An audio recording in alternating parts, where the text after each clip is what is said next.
We're spinning. Fake smiles, everybody. What's going on, everyone? I'm Chris Baker.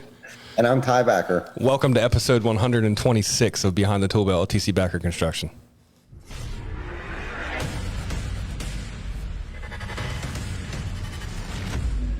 TC Backer.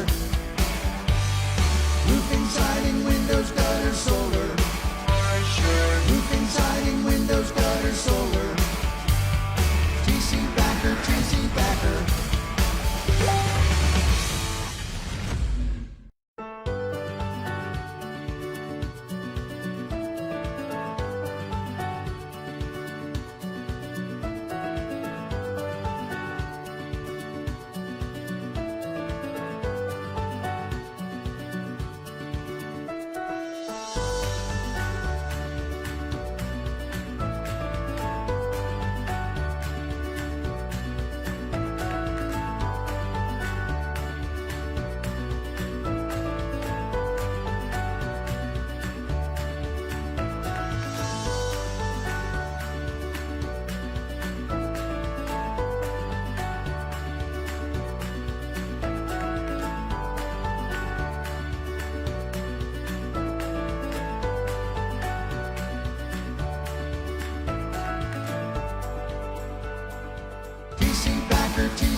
You guys out there, we lose internet connection. Yellow. There you are, Chris. Yeah. I see you guys. What's up, How guys? the hell's it going? TC Backer family.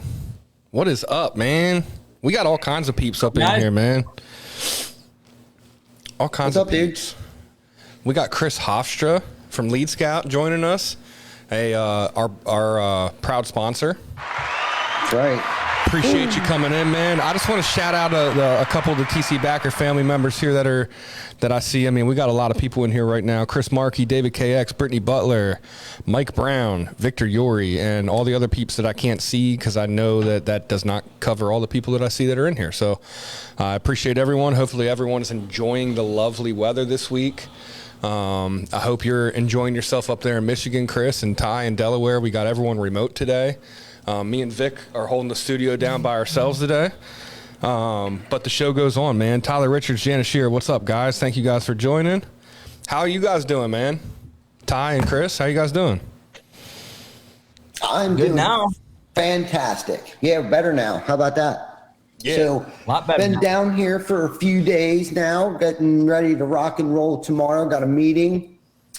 Just so everybody knows, before I forget, we're going to actually have an open house down here August 12th from like 12 to 5, 93.5. The beach will be here. We'll have Taco Rio, the food truck. I think Mission Barbecue's coming. All the guys from Universal will be here. And honestly, whoever else wants to come down from York to spend some time.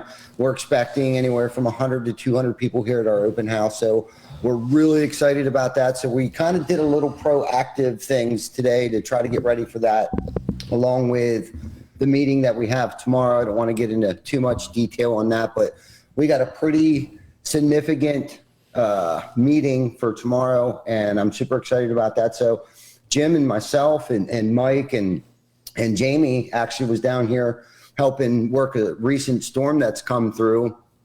So we've had that. So it's been busy, man. I haven't even been home today. This is probably the first time I sat down all day.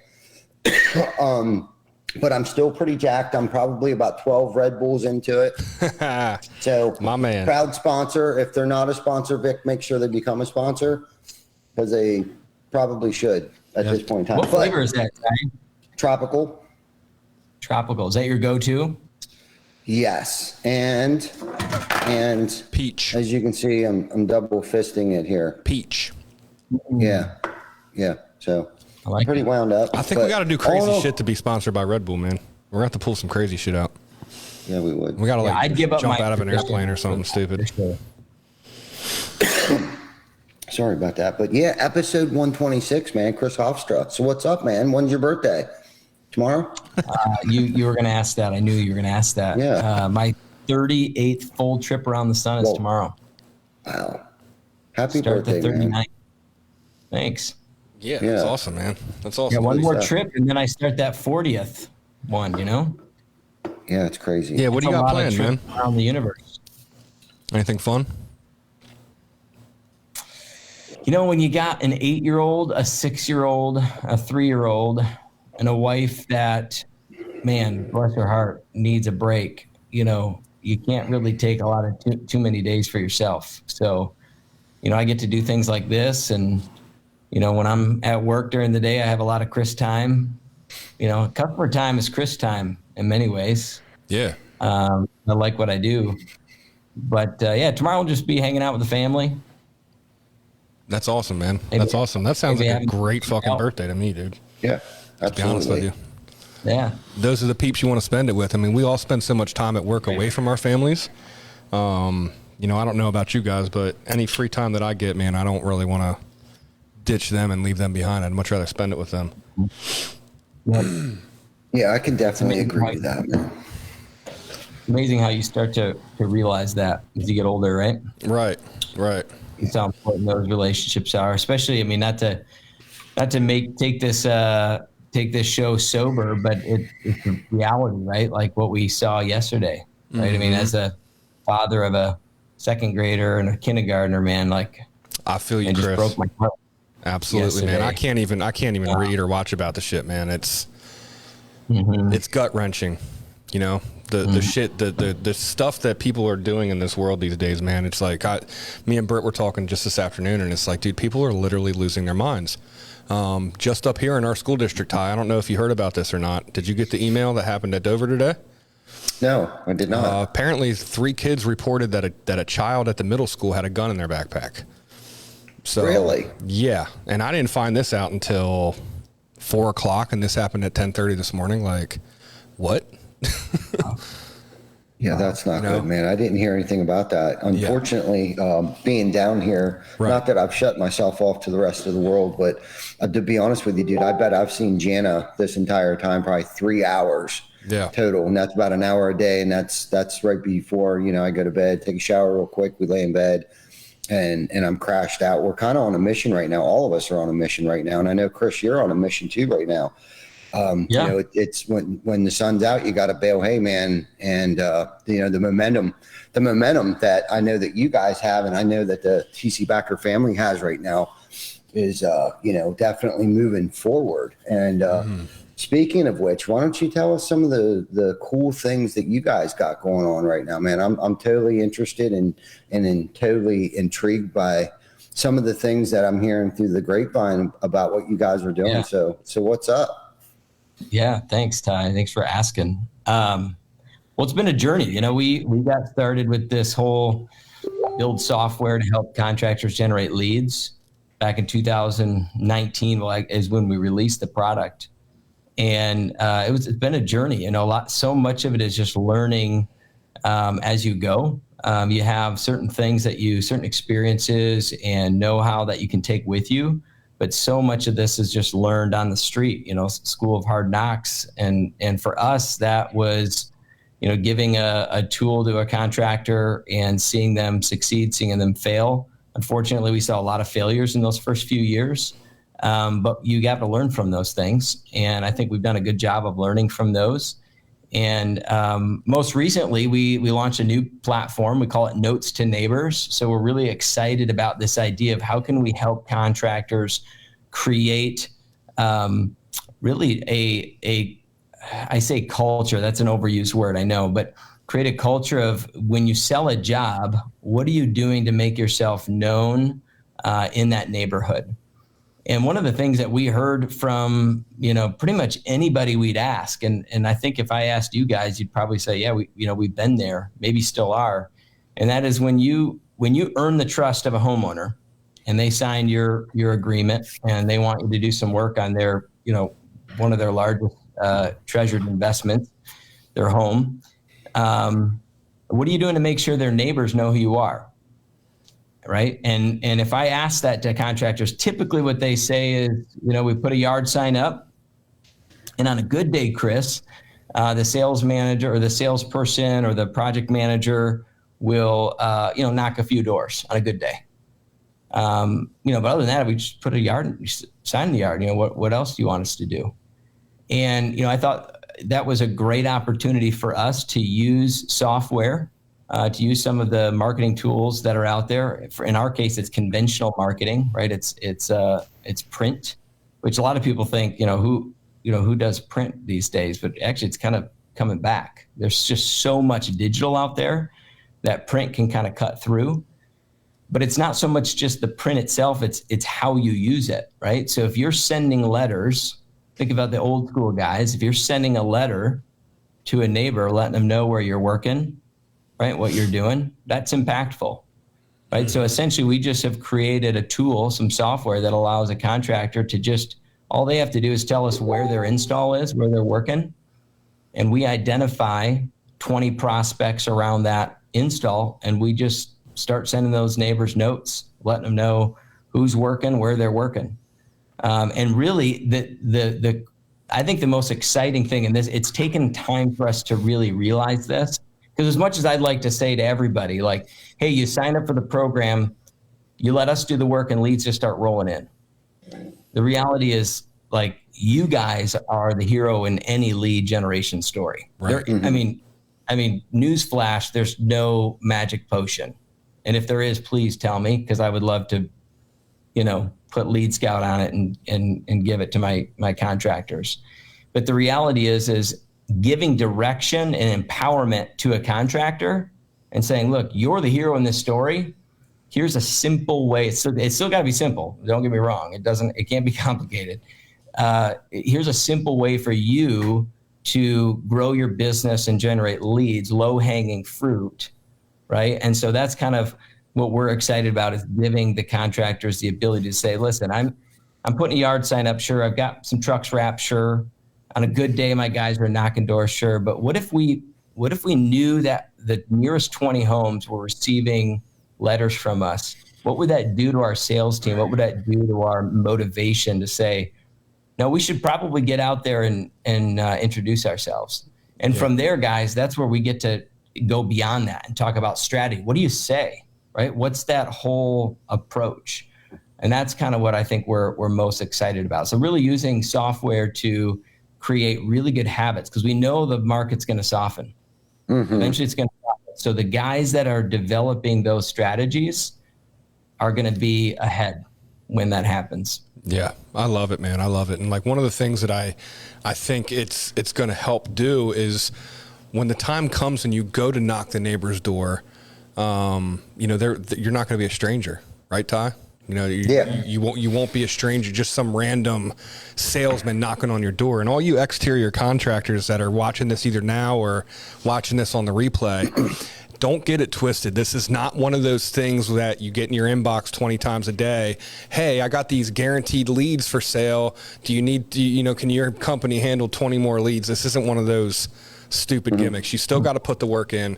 You know what I mean? That's the magic secret. You know what I mean? Chris said it right. I mean, there is no magic. He doesn't wave a magic wand and all of a sudden, bam, you got all these leads coming.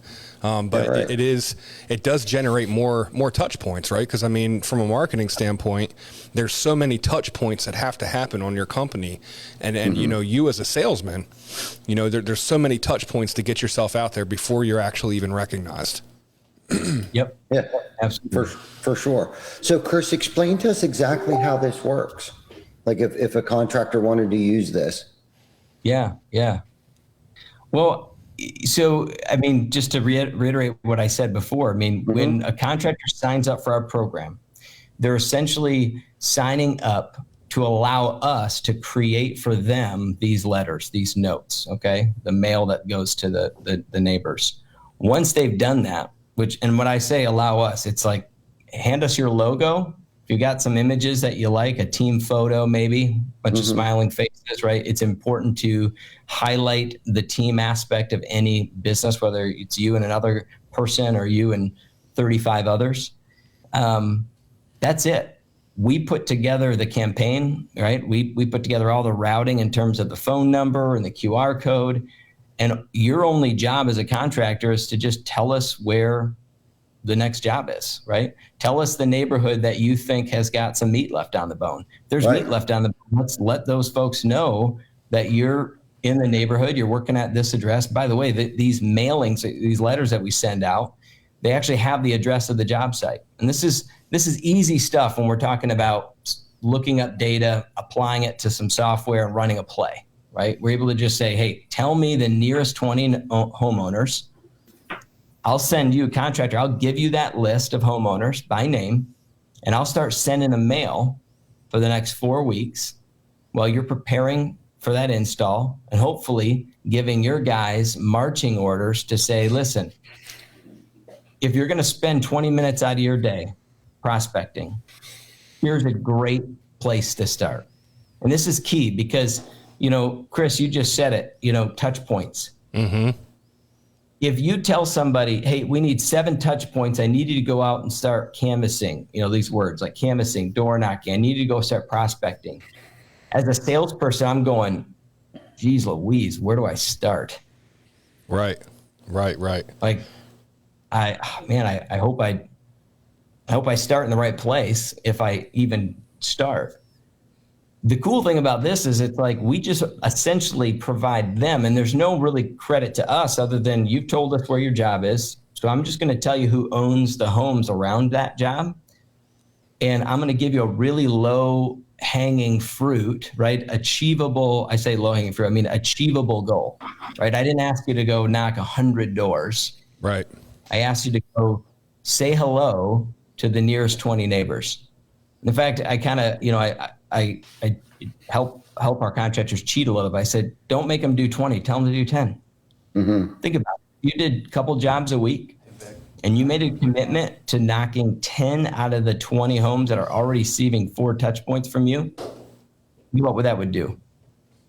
And that's not asking your team to do a lot, right? Not at all. So right. I think it's about, Chris, like you said, there is no magic potion. You have to put in the work. You want it that way.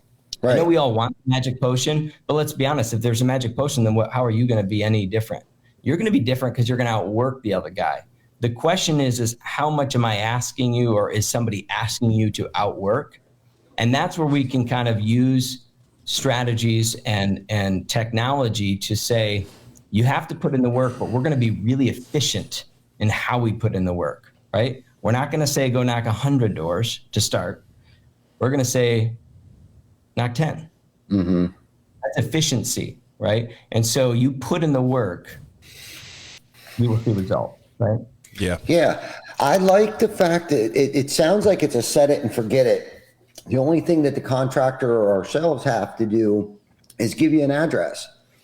And yep. Then the next thing that happens is that you guys are sending out what's called a drip campaign. Mm-hmm. So that consists of, 3 postcards, 1 handwritten note. And you said something earlier. So I guess you have the technology to be able to know who the neighbors are, like their name. So these envelopes will be self-addressed to these people, correct?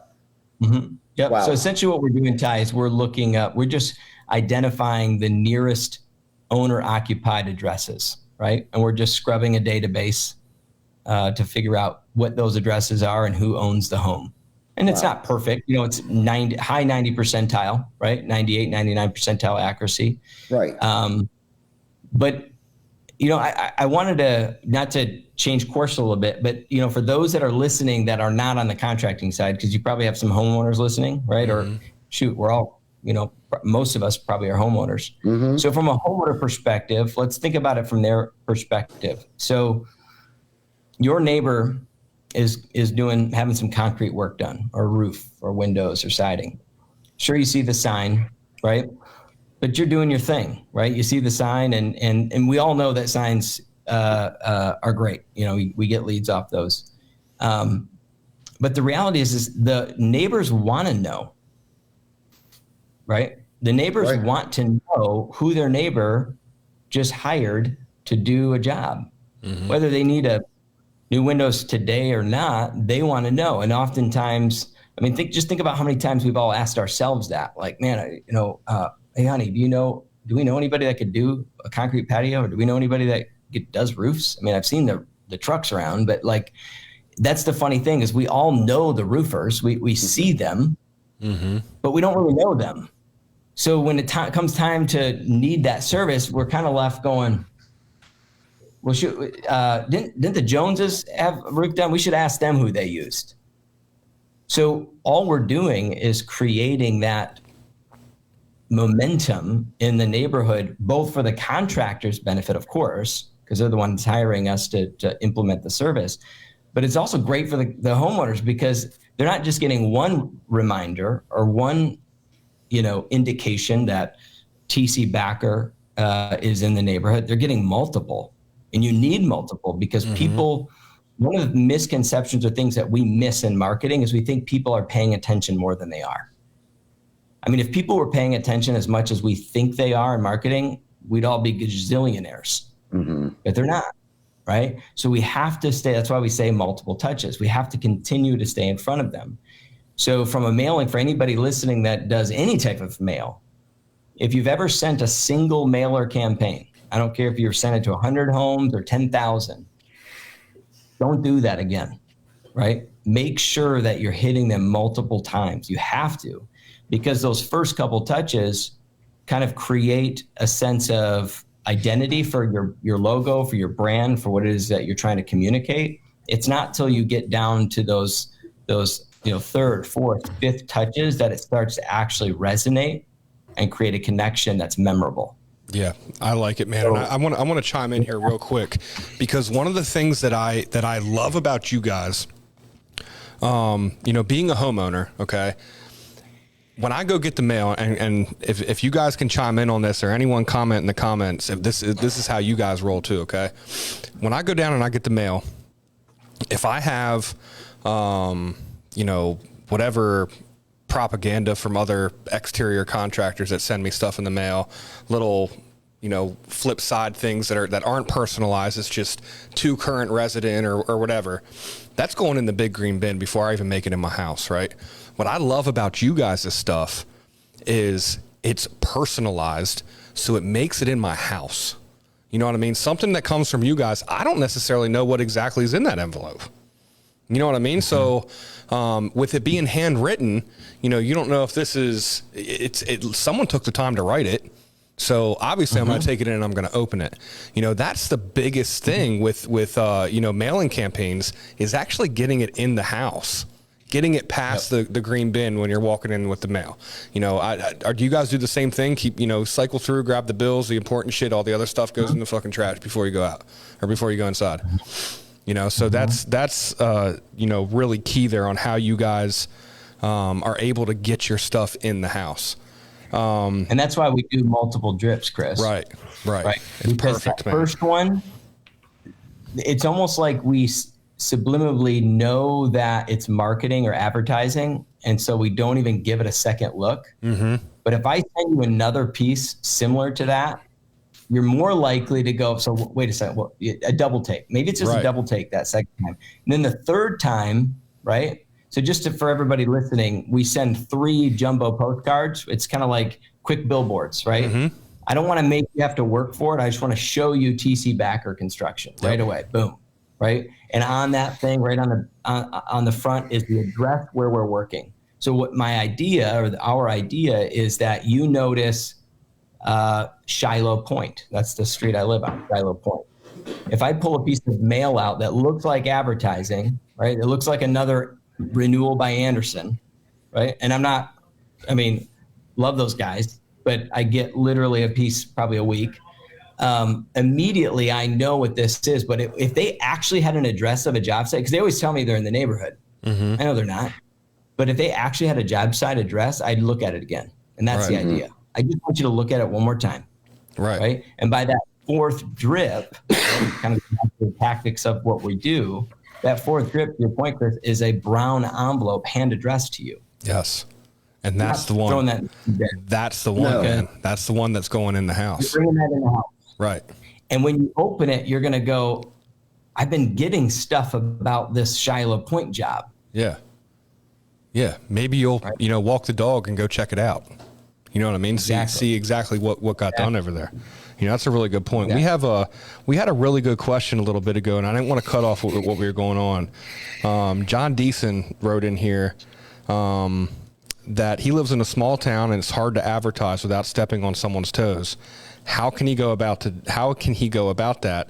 And the second part to his question is, am I to not care for the other contractors? Do we make boundaries? Very conflicted with this because my company matters, right? And, you know, Ty, what's your opinion on that, man? That's What's a great question.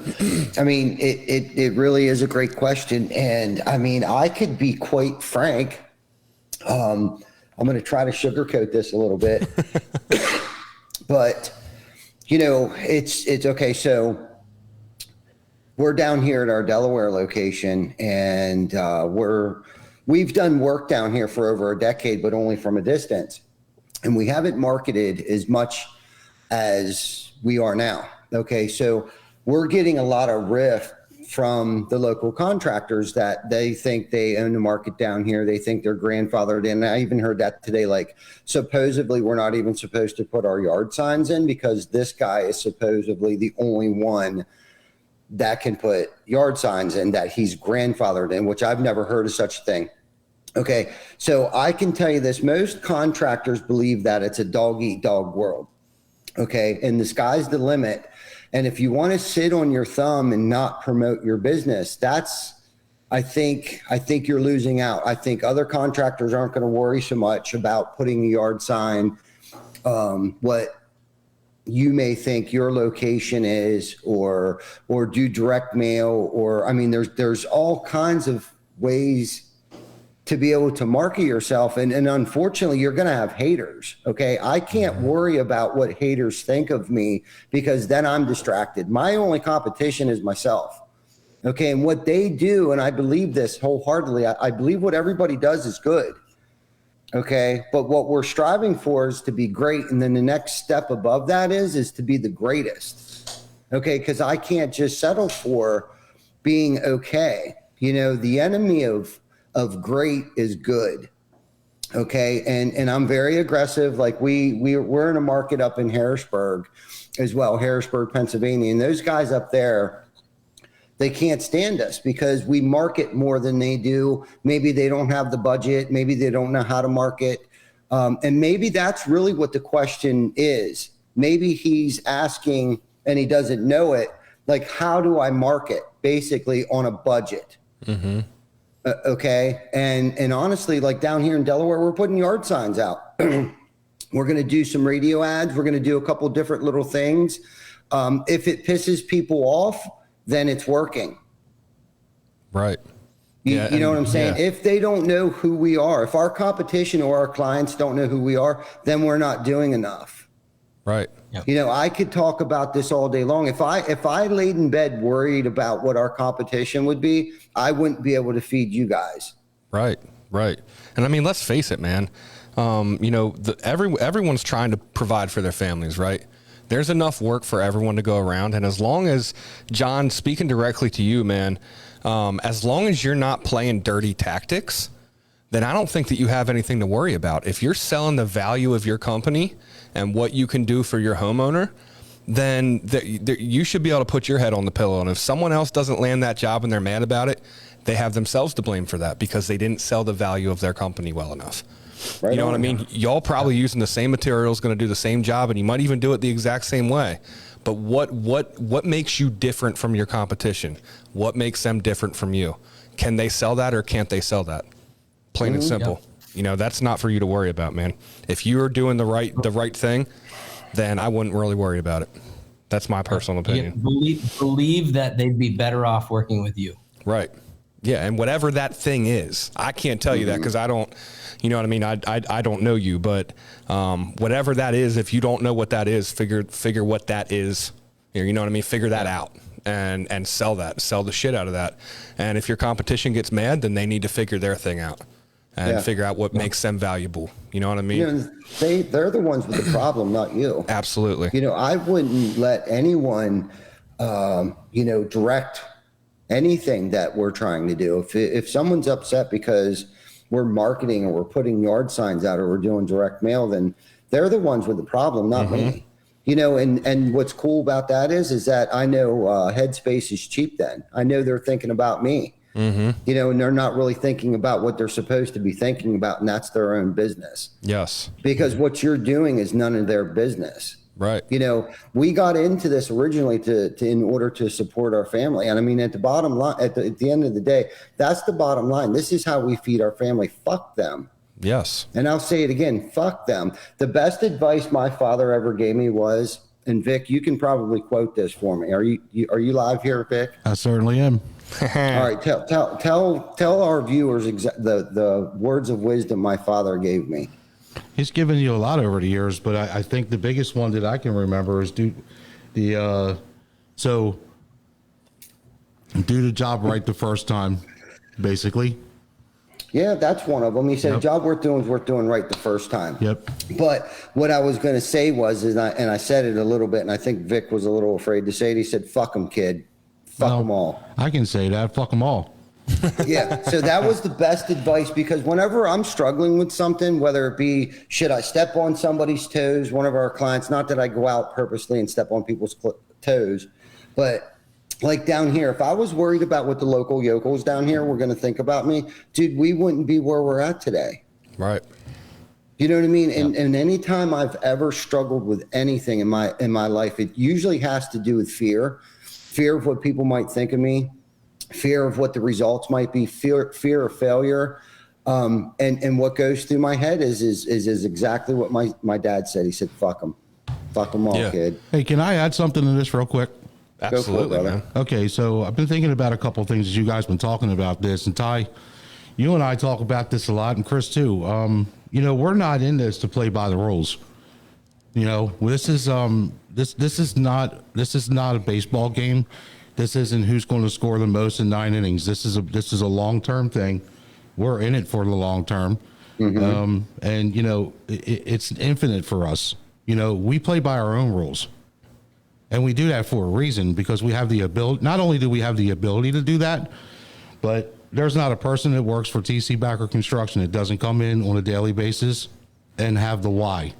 Yep. Yep. You know? Exactly. Yeah. And John, I want to speak to you real quick, buddy. I need you to go to the last week's episode, man, because you replied, yes, sir. Oh, yes, sir. I can sell that. Quality work, outstanding team. Thank you, guys. I need you to go watch Patrick Carr's episode, because I'm telling you right now, all your competition is saying that exact same thing. Mm-hmm. You need to find something different. What makes you guys different than your competition? Because they're all telling them that they have the best customer service. They're all telling them that they have the best team. They're all telling them that they do good work. You need to find something different. What makes you different? And figure that out. Right. And then on top of that, you know, fear can be our biggest motivator. Absolutely. Or it could be our worst enemy, you know, and it all depends on your perspective of it, man. How bad do you want to grow, and what is your purpose? Right. Why are you doing this? Right. That's the big one. Yes. Yep. Yeah, for real. That's great. I want to add a couple things to that, because you're right, Chris. You don't want to, you know, we can scream, you know, at the rooftop, no pun intended, but if we're saying the same thing, it's just more noise. But I think this kind of goes back to what we talked about at the very beginning of this episode. I don't know when you hopped on, John, but being willing to do the things that the other guys aren't willing to do. Maybe that's what, you know, Vic is saying, like breaking the rules, like doing the stuff that maybe doesn't seem kosher. Mm-hmm. As long as you're respectful and you're, you know, adding to the society in a positive way. Exactly. Don't be afraid to break rules. Do the things that the other guys aren't willing to do. Then it doesn't, who gives a shit what they're saying? Yeah. Mm-hmm. You're doing the stuff that they're not willing to do. And I'm telling you, when it comes to selling a job in a neighborhood, I mean, I'm just here to tell you, because I talked to hundreds of contractors, very few of them walk up to the door and introduce themselves. Mm-hmm. Yeah. And guys, when we say fuck them, we mean it with all due respect. I mean, we're not literally saying fuck you guys. Like we want everyone to win, but damn it, you're not going to outwork us. No. That's not happening. Nope. There's no secret formula that's going to just make you vault to the top, man. You got to put the work in. Yep. You got to figure out what makes you different. What makes you guys tick, formula man? right That's there, Chris. You answered that question. What the secret formula is outwork everybody. Yeah. Yep. Be the first one there and the last one leave. You know, Yep. just and that starts with just as an individual. If you can get your team to follow you, and that's the thing about a great leader actually has followers. A great leader actually influences people. A great leader actually impacts people's lives. I mean, there's people who lead, and then there's leaders. People who lead people and get them going in the right direction and motivate them and get them all drinking the Kool-Aid.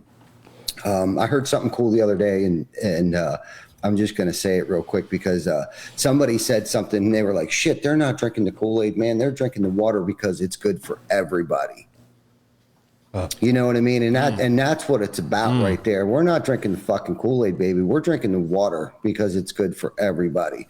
And that's the thing. It's like you got to rally your team and, stay in your own lane, stay in your own bubble. Chris and I talk about this all the time. We stay in our own bubble. We are our own economy. Mm-hmm. If we want to make money and be able to provide for our families and have a huge impact on our economy, our community, and our industry. At this point in time, I'd like to think that we have somewhat of an influence and an impact on our industry, especially with Behind the Tool Belt being the 126th episode here. Hopefully we're influencing people and it takes a lot of work to do this, all of it, to suit up and show up and not want to let our clients down, not want to let our coworkers down. And I think I got a little sidetracked here a little bit, but it goes into, trying to lead by example, surround yourself around like-minded people. That's when things for us really started to pop off. Like, we don't even pay attention to what our competition's doing. I personally, I don't have time. I don't have time. My own worst enemy or my own worst critic or my own biggest competitor is me.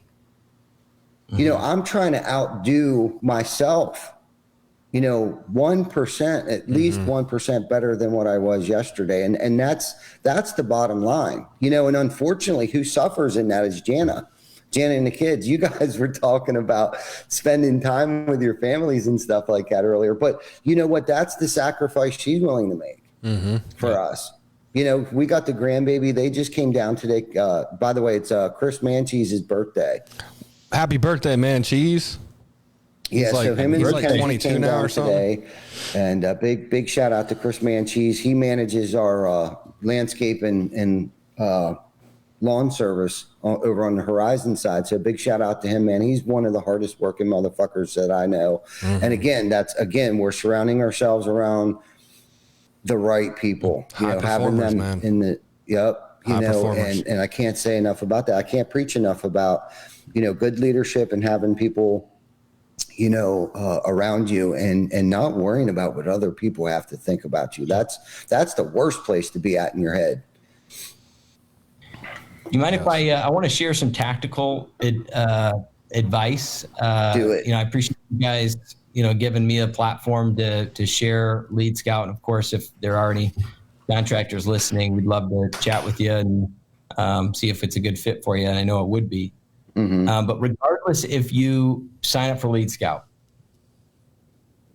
do yourself a favor. And the next time you sell a job, you take that effort, you take that time to introduce yourself to the neighbors. But here's where the tactical advice comes in. There's kind of like an approach. You take that time. Sorry. That's okay. There's an approach to this whole idea of knocking doors, and all too often we just bundle knocking doors or canvassing into one thing. They're not. There's so many different ways to knock a door, different contexts, whether it's a storm or retail or whatever, right? Mm-hmm. The type of neighborhood it is. And if you think about it in terms of relationships, you guys are all selling trust, and a homeowner's buying it.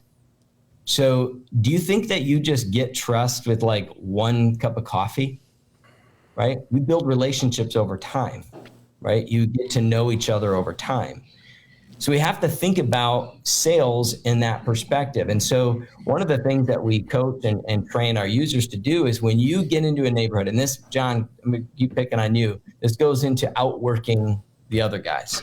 Because as soon as I start talking about this, you can be like, man, I don't have time to knock one time, let alone twice, because you just told me you got to knock the same door twice. You have to knock the same door twice. Here's why.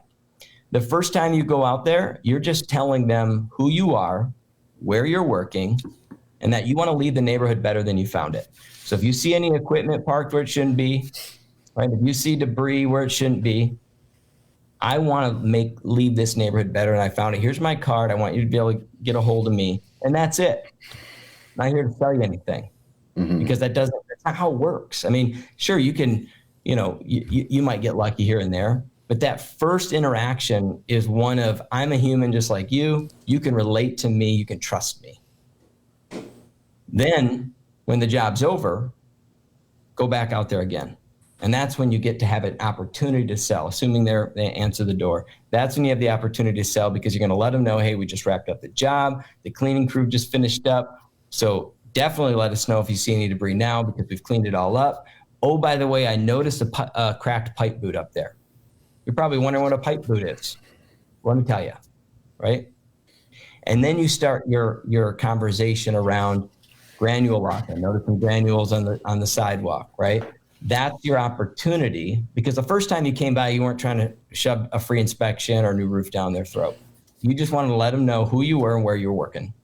So we need to leverage the fact that you are in the neighborhood. You are not just another guy on a Segway knocking a door. You're literally on the street. So I don't care if you do one job a week or one job a day, make sure you're following that cadence. Now, this is why we at Lead Scout focus on the nearest 20. We want to set you up for success. If I was in the business of sending mail, I'd find some excuse to tell everybody they have to mail 100 people. But I'm not in the business to just send mail. I'm in the business to help you generate leads. So how can I set a precedent that's achievable? How about 10 homes? Because now all of a sudden you can go knock those doors twice. Right, you can make that first introduction, let them know who you are, and then the second one when you finish the job. So tactically, that's how we want you guys to be thinking about it. So don't go to bed thinking about, man, so what is that like thing that makes me different, right? And I'm sure Patrick Carr's got some great stuff on that. That can be overwhelming too. Instead, think of it as like, how can I create a system that, if we really boil it down, it's really simple. And I'm going to be the guy that follows through on that, because I know the other guys aren't. And if I follow through, I win. Perfect. Yeah, I like that. Perfect. I like that tactical move there, man. I like, because it's much more than just leaving a door hanger saying, hey, give us a call and let us know if we're making too much noise. It's that follow-up, because let's face it, everybody does that. Not the double follow-up knock, but the door hangers and stuff like that. They're actually putting themselves out there. And that's the thing. So many people, I don't think, look at it like, allowing the original lead that came in create more leads, but you can't just sit around and wait for the phone to ring. Like, you have to make that come to fruition for yourself. You can take this as far as you want, or you can keep it and leave it where it is.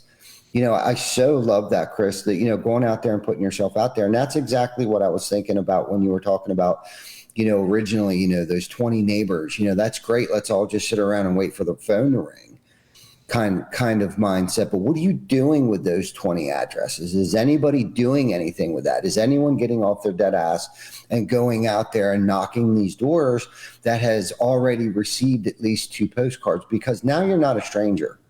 Okay. They know who you are. Put your little face, your little mug shot up there. Hey, I'm Bucky with TC Backer Construction. I'm your neighborhood contractor.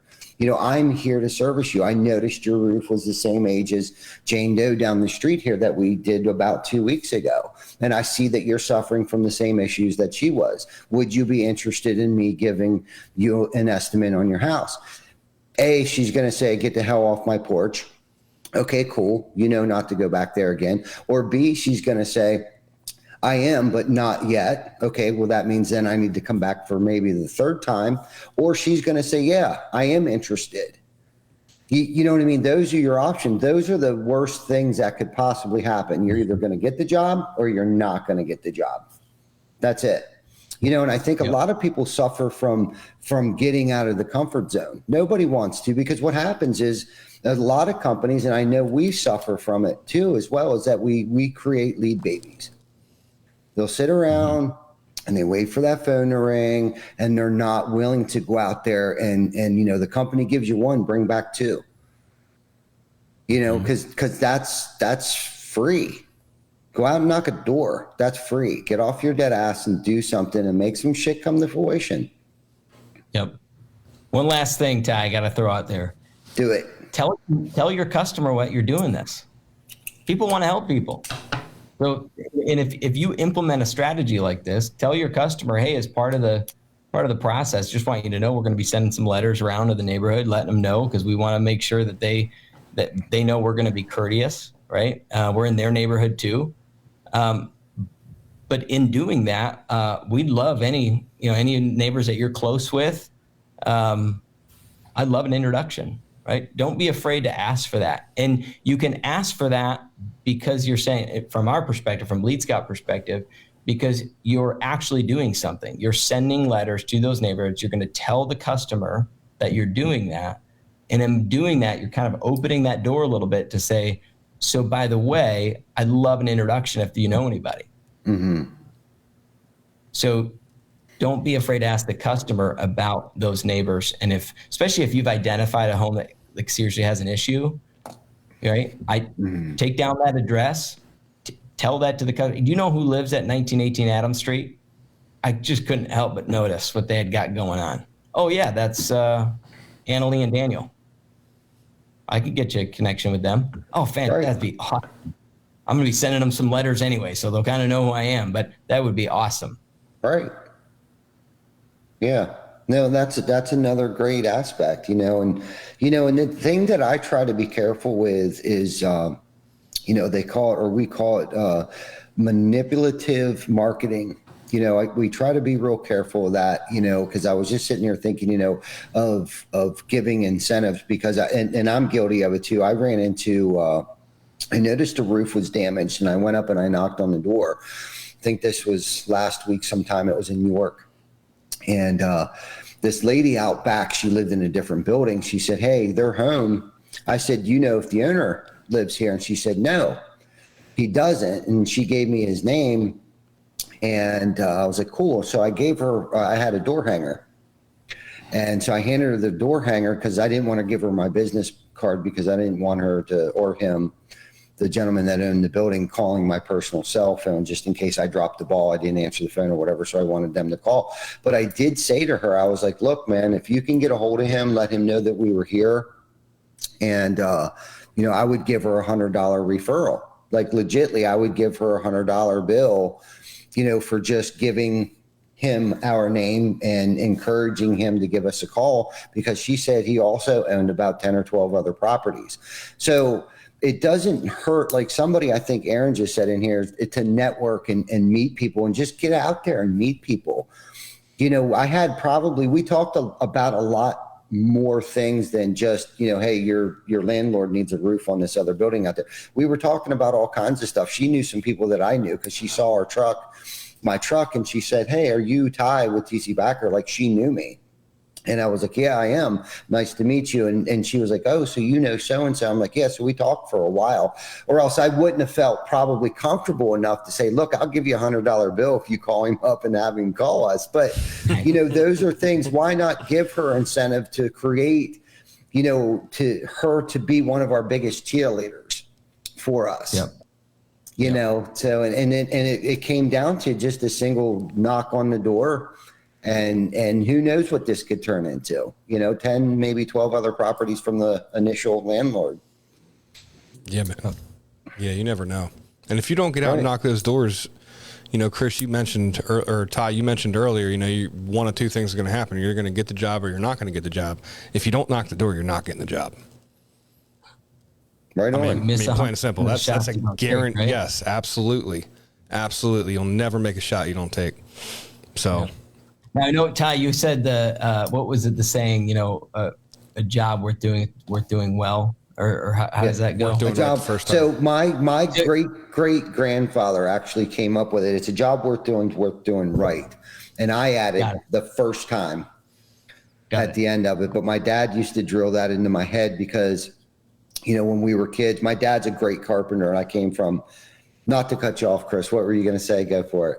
I was going to add something to it. I want you to finish, because what I'm going to add is going to kind of look at a different side of that. So go. I got a good nugget for you, but continue. Okay, cool. Well, my dad's a big stickler on he's very adamant. He's an engineer by trade, but also a very, very great carpenter, and hence why I know how to read a tape measure and swing a hammer today. But his brothers and his dad and uncles and everybody was just great, phenomenal carpenters. And we were doing something one day when I was a kid, and I said to him, I'm like, Dad, but nobody's going to ever see it. And it about half pissed him off because he's a little old school. Okay. And he said to me, he said, kid, a job worth doing is worth doing right. And that stuck with me. And if you noticed on our very older trucks that we had, and for whatever reason, we don't put it on the vehicles anymore, but it says a job worth doing is worth doing right. And I added the first time on the end of it because that's how we feel. And we still use that as one of our mottos every day. Yeah, no one's going to see it, but I know that it's underneath the Tyvek paper. And as stupid as it sounds, it's like I get real frustrated when I drive by a home and the Tyvek paper's upside down. And I can guarantee it, okay? If you go over to the person that installed the Tyvek paper upside down, he's going to be like, what's the big deal? It's going to get covered up with siding. What kind of work ethic do you think that dude has? Yeah. So a job worth doing is worth doing right the first time, bro. Even if no one can see it. Exactly. Yeah, I love that. I think maybe that's a little bit of integrity as well. Yes. Yes, absolutely. Yeah. Well, what I'm about to say, I hope doesn't confuse anybody, because everything that just came out of your mouth, Ty, is gospel. But there is also a side, right, of that in terms of, we talked about failure and not being afraid earlier. You also have to look at things from a fear perspective. And, the enemy of progress is perfection. Mm-hmm. So the funny thing is we take that saying, Ty, and we actually do the opposite. We say a job worth doing is worth doing poorly. And you might go, what are you talking about? Because you're not going to get it right all the time. You got to be willing to try it, right? Like a job worth doing, or setting out, maybe it's some of the people listening, if you set out on your own for whatever reason, you might have been scared, like, I might screw this up, right? Or if you go knock a door, I might screw this up, but that's the type of work worth doing. You could screw it up, but it was worth it, right? So don't be afraid of screwing up that door knock or whatever it is you're doing. That's a different angle to what you're saying. You're talking about integrity. You're talking about work ethic. I'm talking about fear. And a job worth doing is worth doing poorly. It's okay if you screw up. Try again. Absolutely. Fail forward. Right. Yeah. Because you learn from that, man. Yeah. You learn from that. Absolutely. And I tell you what, that's definitely a great concept to not necessarily live by, but I think that's the thing that people are afraid to fail, and that's they're afraid to get out of their comfort zone, and you have to, I wouldn't know half of what I knew today if I didn't fail as much as I have. But the sad reality of that is because my pride wouldn't let me ask questions either. Do you know what I mean? And that's something too that, is very uncomfortable for me, is allowing someone to know that I don't know how to do something, and I got to ask, as simple as stopping and asking for directions, and I think as guys, a lot of us suffer from that fear, that ego and that pride. Like, I'm not going to pull the car over and ask these people, wherever it is, you know what I mean? I'm not going to do that. But the older that I get, it's like, I don't have time to try to figure this out. Not because I'm old. I'm just saying, it's like, cut that time in half and ask questions. Don't be afraid. Put that ego down, bro. Put that fear down and ask questions. Listen to podcasts. Listen to shows like this. Throw your questions up there. Throw your comments up there. Let us help you through the things that we've gone through over the past. Save yourself 15 years of headache and heartache and long hours, and I'm still guilty of it. I still put long hours in. I think I still have 3 5-year stints left in me yet. You know what I mean? I do things in like 5-year increments. You know what I mean? Like, give me 5 more years. Wait till you fucking see this. You know what I mean? And I used that in a meeting last week with a guy. I was like, give me 5 more years, bro. Give me 5 more years, And then after that, I'm going to say, give me 5 more years, bro. Give me 5 more years, because that's how we roll, man. And that's who I've surrounded myself around. And, we got this dude, Jamie, man, that I'm thoroughly impressed with, not to get off on a tangent here. But so we recently picked up this dude who had sales experience. So I had brought him down here to Delaware with me and kind of just gave him an itinerary, some addresses, some pins, some addresses and things like that. And, I was expecting to, kind of give him direction every single morning. Before I even had an opportunity, he would send me this real long text message of exactly what he was going to do and how his day was going to go and what he planned out. Those are the kind of people that you need to be around. There was no micromanagement. There was no guiding. There was no, he would come back. I'd meet him here at the office. He'd be like, yo, man, I did this. I did that. I spoke to 12 people today. I was on 8 roofs today. I had 4 contracts signed, and this is a dude that just started last Monday. Those are the type of people that we've attracted today by doing things like this, like behind the tool belt, by being transparent, by being authentic, by going out there and kicking ass and taking names, because some people want to be a part of this freaking awesome machine. And somebody put in their roof monsters. I hope that they were talking about themselves, because they're a roof monster and so are we. We're a freaking machine. We are not 100% well-oiled machine, but we are damn near close. It's progress rather than perfection. And we're constantly learning. We're constantly growing. We're continuously trying to keep an open mind, so we can get better. Not for 1 second do I ever want to think that I got this and I have it figured out, because by no means, I'm not even close yet. We're not even close yet to having this thing figured out, but we're progressing towards greatness, Yep. Heck yeah, man. Well said. Well said. Well said. Yeah, man. So what else going on, Chris? Chris's? Not much, man. I'm What's just looking going on like a with you, lobster. Chris? I'm just looking like a lobster, dude. I got roasted today. Yeah, you did. Yep. Yeah, you do look a little red, man. I am, dude. I feel a little red, bro. I feel a little red. Good thing about PC family. What's his face? Scott Eckenrode came out yesterday, and he had a funny comment for me while I was up on the roof. Something along the lines of, "I thought you were a pencil pusher," or something like that. And I was like, Scott, every once in a while we got to get out and show them we still know what we're doing. That's right. But nah, man. The team's been killing it, man. Been killing it. I got nothing but good things to say, man. I got nothing but good things to say. Amen. People are showing up and working at high levels, and that's unfortunately, I want to play this off, and this might sound a little bit conceited for our team a little bit, but the funny thing happens when you have people that are really good at what they do. You almost become expectant of that. Okay, so look at great people in history, and I always use sports analogies because I'm a sports guy. Michael Jordan, LeBron James, Tiger Woods, all those guys. When Michael would go out and he'd drop 28, 5, and 6, people would be like, "Man, Michael's off tonight."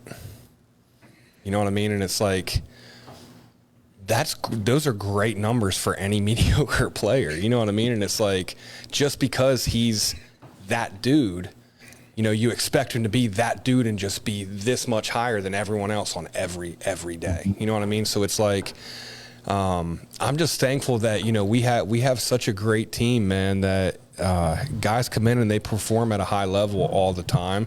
And sometimes that goes unnoticed. You know what I mean? Not that I'm not saying that we don't notice the greatness that our team does, but it's like, I'm sitting here and I'm like, man, the team's just doing great right now. And it's like such a mediocre thing with us these days because we just expect that every day. But, I just want to give a shout out to the guys that suit up and show up every day.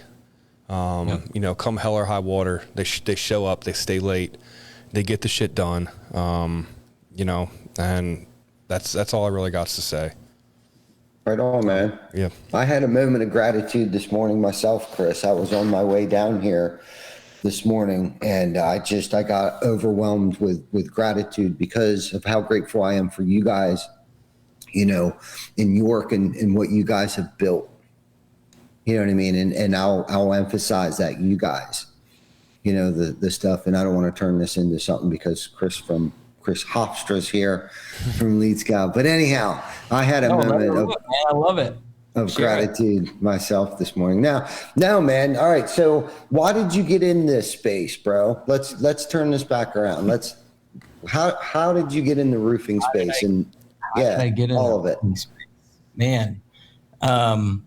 Well, so out of college, I worked for a trucking company and I moved freight locally. So you got over the road carriers, right? They go cross country, and then you got the guys that are bopping around a city. I worked for one of the city trucking companies, and shoot, that was 5 years, 5 years. I felt like I kind of became a bit of an expert in that space, but I was 20, I was 30 at that time. I was almost 30.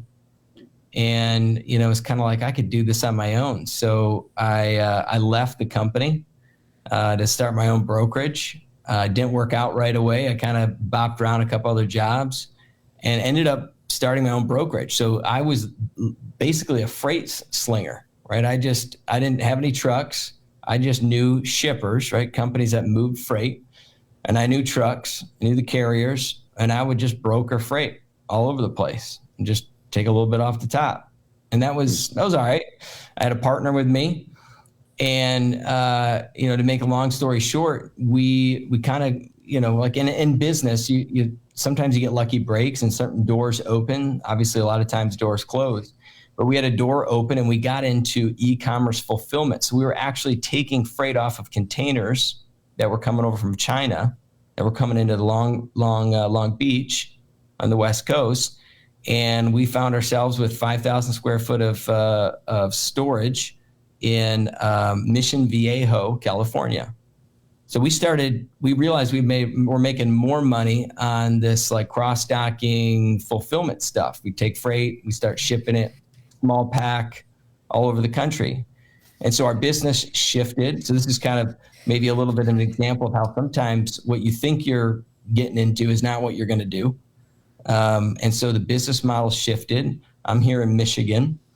I had, one hell of a business partner, and love him to this day. In fact, he's coming to visit here in the next couple of weeks. But he saw a vision with that new business model and decided, hey, Chris, we got to go all in on this. And I just wasn't ready to spend that much time on the West Coast. I mean, I just had my first baby and we were starting a family. And so he ended up buying me out. So I had my first, we'll call it sale of a business, even though it wasn't what, you might hear about like on Guy Raz, how I built this or something. I still had to go get a job. But I was in this weird position where I had been through a lot. I experienced a lot. I had a bit of success in that it was worth something. I was able to sell, what I had.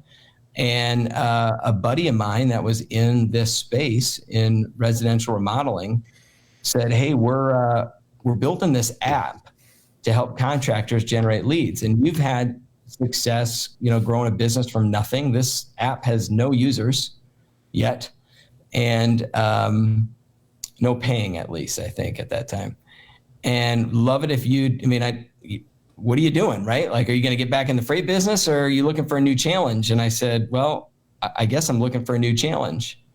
And believe it or not, and this is just God ordained circumstances, at that time, the largest hailstorm in Michigan's history hit.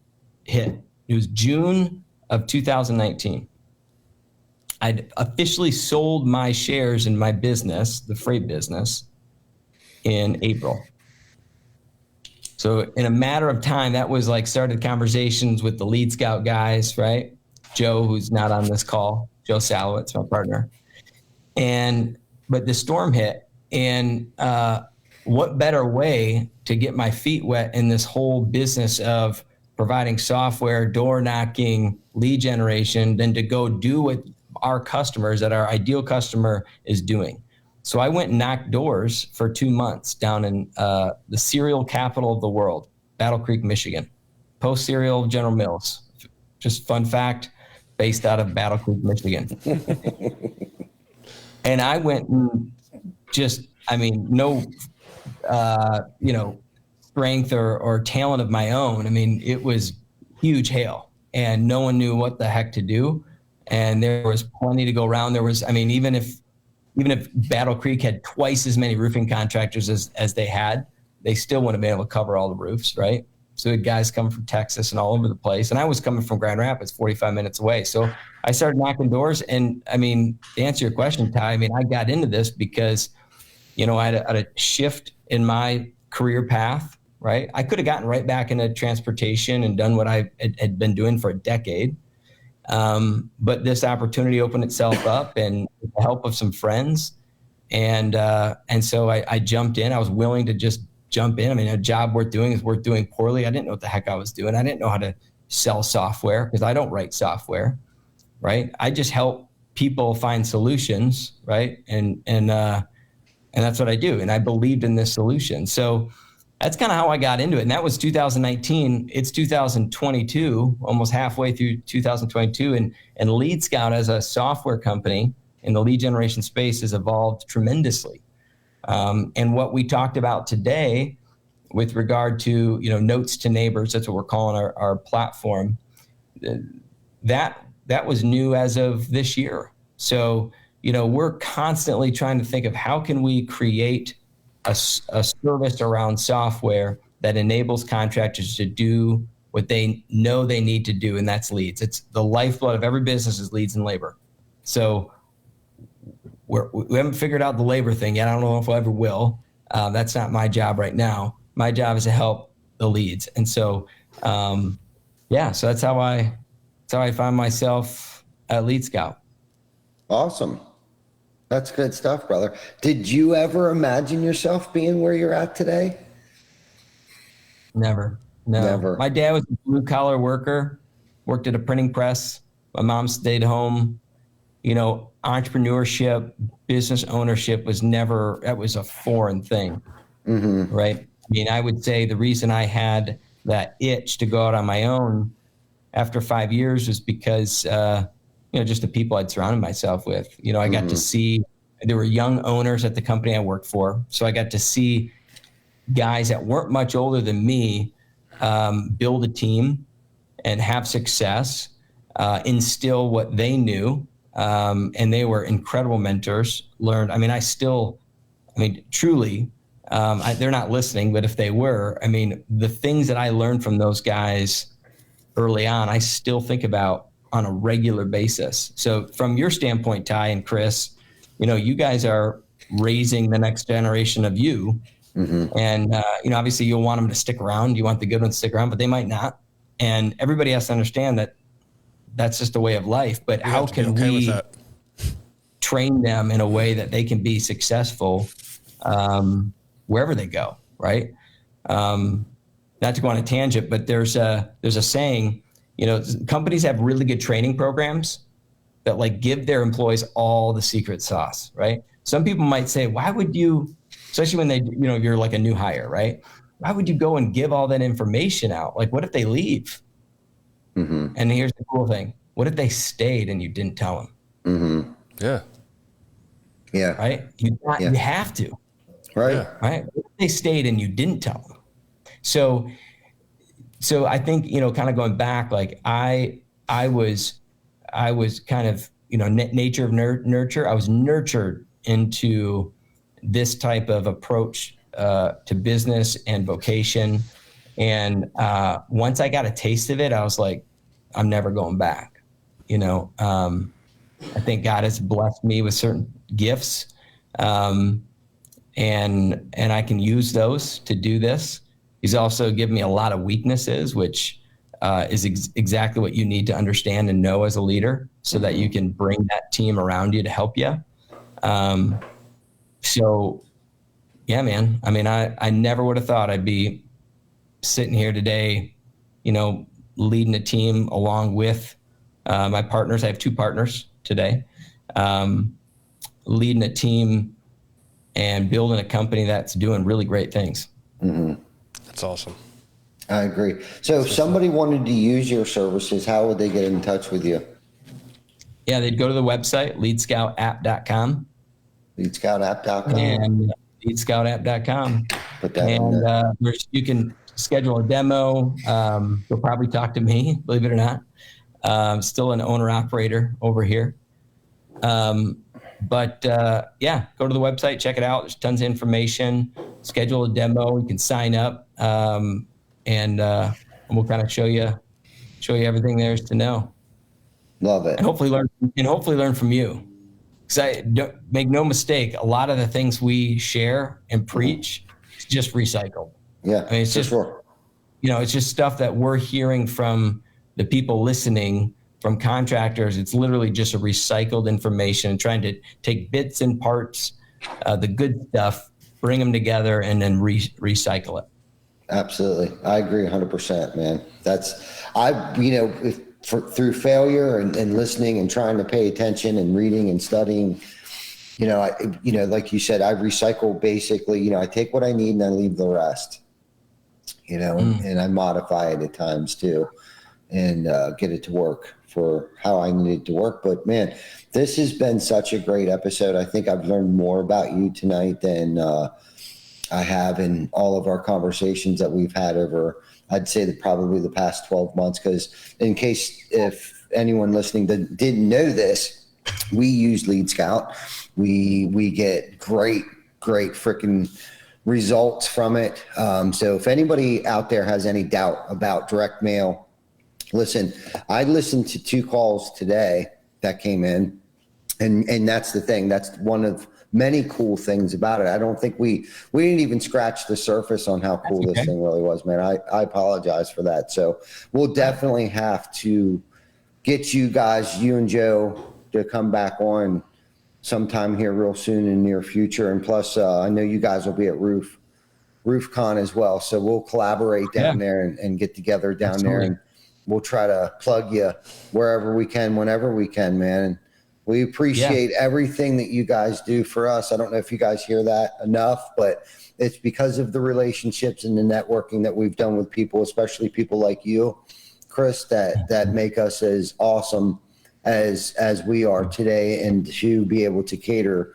to our homeowners as well as we do is because of guys like you. So thank you very much. Yes, sir. Yeah, you're welcome. You're welcome, Ty. Well, and thank you for giving us a chance, right? I mean, for those listening, we're a young company. Ty and his team, Chris and the team, there wasn't like some big long testimonial list of contractors with years of experience with what we're doing. I mean, these guys, they jumped all in, and they did it on faith, and they did it because they believed in certain principles. And to your credit, guys, I mean, you're the one that drove the train. I mean, you could have jumped in or dipped your toe and not had any experience with it, because it is what you put in, right? You can buy a Peloton online now for $2,000, right? But if you just hang your clothes on it, you're never going to get in shape. It's the people that jump on the thing every day that see results.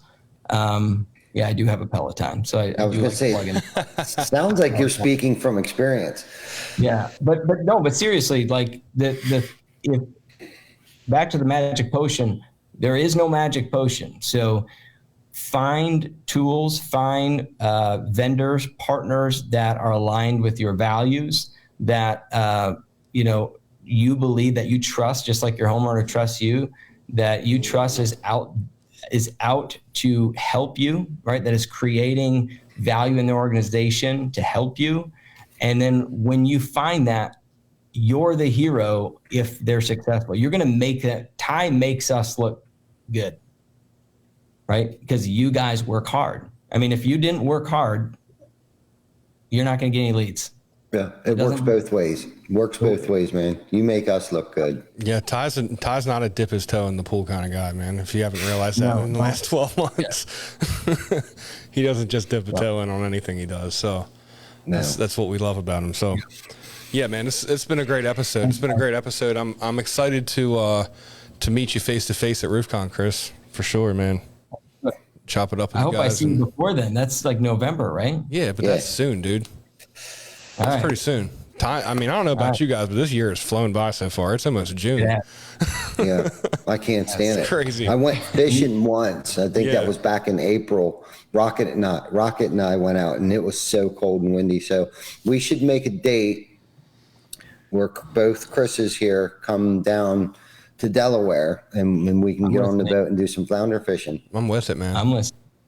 Yeah, like real soon. Like, let's do this soon. Like, I don't want to wait till September or October. Let's sometime, in June, July, August, whatever. Let's do this. Yeah, I'm definitely down. I'm definitely down. I think our TV's about to shut off, and we're going to lose the picture on you guys here. So I think this is probably a really good time to wrap it up. TC Backer family, thank you guys for tuning in once again. Chris, thank you for your time. Ty, thank you for being down there and busting ass, man. Setting a good example, being a good leader, brother. I appreciate you, man. Thank you. But TC Backer family, we will see you guys next week, episode 127. We got a special guest next week. I'm not telling you who it is, but you'll have to see. Everyone's watching on the replay. We appreciate you guys. And hopefully everyone enjoys the rest of your week. Everyone take care. Be safe. We'll see you next week.